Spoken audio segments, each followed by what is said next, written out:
উন্নয়নের ছোঁয়া এখন গ্রামগঞ্জে হাতের নাগালে।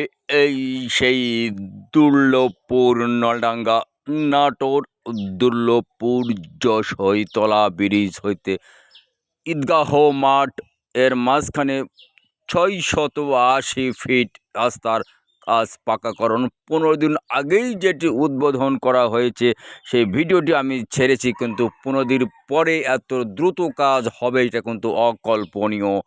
এই সেই দুর্লভপুর যশোইতলা ব্রিজ হইতে ঈদগাহ মাঠ যে রাস্তাটি 680 ফিট পাকাকরণ উন্নয়নের ছোঁয়া গ্রামগঞ্জে ছড়িয়ে যাক, সেটাই কামনা করি।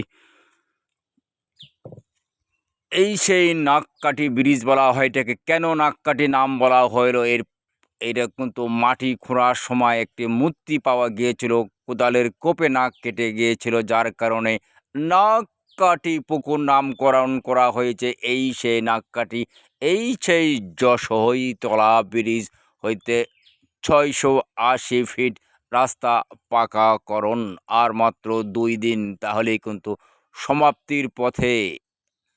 আর পরিণারে দয়াল মুর্শিদ এখন কিন্তু আমাদের দুর্লভপুর আর দুর্লভপুর নয়, এই ঐতিহ্যবাহী দুর্লভপুর নতুন রূপে, নতুন সাজে, নতুন আঙ্গিকে, ঝকঝকে চকচকে এবং কচকচে রূপান্তরিত হতে যাচ্ছে।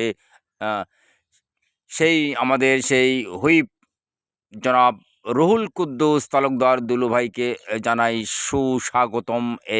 এবং 3 নং খাজুরা ইউনিয়নের 1 নং ওয়ার্ড ও 2 নং ওয়ার্ডে যারা বিএনপি নেতৃবৃন্দ রয়েছেন তাদেরকেও জানাই ধন্যবাদ এই কাজটি করার জন্য। এছাড়া নলডাঙ্গা থেকে নাটোরের যারা নেতা নেতৃবৃন্দ এসেছিল তাদেরকেও ধন্যবাদ জানাই। আপনারা এই ভিডিওটি পর্যাপ্ত পরিমাণে শেয়ার দিবেন, কারণ অনেক বিএনপির যারা নেতৃবৃন্দ রয়েছেন তাদের সঙ্গে ফ্রেন্ড লিস্টে রয়েছে, যাতে তাদের কাছে এই ভিডিওটি পৌঁছে যায় এবং বেশি বেশি করে শেয়ার চাই ভাই, আমার জন্য নয় আপনাদের জন্য। তারা যেন দেখে খুশি হতে পারে, এই সমস্ত ভিডিও দেখে আরও বেশি বেশি করে কাজ যেন পেতে পারে, এটাই আমার কাম্য। 3 বছর ধরে ভাই চালাচ্ছি ইউটিউব, ফেসবুক, কোনো লাভ নেই ভাই। আমার দোকানে প্রচুর পরিমাণে মাটির পাট, বন্দুক চুলার রিং, বন্দুক চুলার সকেট, বন্দুক চুলার পাইপ পাওয়া যায়, এটা বিক্রি হলেই আমার যথেষ্ট ভাই। আর পারিনারে দয়াল মুর্শিদ ছতরের দিকে তাকাইয়ে গতর নষ্ট করে লাভ নাই ভাই। 1 ছতর টাকা পাবে আর লক্ষ ছতর কি বলবো, আর দৌড়াদৌড়ি আর লাফালাফি আর ঝাঁপাঝাঁপি শেষ নাই। আর পারিনারে দয়াল মুর্শিদ অশ্লীল ভিডিওকে না বলি, আর অশ্লীল ভিডিওকে না বলি, ইসলামিক কন্টেন্টকে হ্যাঁ বলি, সেটা মাথায় রেখেই কিন্তু আমি আমার কার্যক্রম পরিচালনা